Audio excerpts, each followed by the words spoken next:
भाजपच्या मेळाव्यावर अनिल देशमुख यांनी नीट आरोप केलेला आहे आणि ते आपल्या सोबत आहेत। देशमुख साहेब, काय सांगाल? तुमच्या मतदारसंघामध्ये मेळावा होतो आहे आणि तुम्ही जो आरोप केलेला आहे। सांगितलं एकच मिनिट असं आहे की पक्षाच्या मेळाव्यामध्ये शासकीय यंत्रणेचा वापर करणं योग्य नाही। तो वापर होताना इथे दिसतोय, म्हणून आमचं ऑब्जेक्शन आहे। कोणत्याही पक्षाने मेळावा घेण्यासाठी कोणाचा विरोध नाही, पण हा मेळावा घेत असताना स्वतःच्या ताकदीवर घ्यायला पाहिजे। शासकीय यंत्रणेचा वापर कशाला करायचा, हे चुकीचं आहे। त्याच्याबद्दल आम्ही ऑब्जेक्शन घेतलेलं आहे। कोणाला ऑर्डर कोणी लेखी काढलं सर?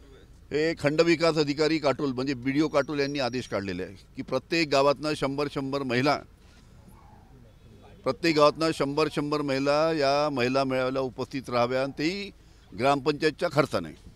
याची तक्रार करणार सर तुम्ही? हा हो, नक्कीच या संदर्भातली तक्रार जी आहे ती आम्ही करणार असल्याचं अनिल देशमुख यांनी या ठिकाणी स्पष्ट केलेलं आहे। Cameraman Sai Sunil Dhage, TV9 Marathi, Nagpur.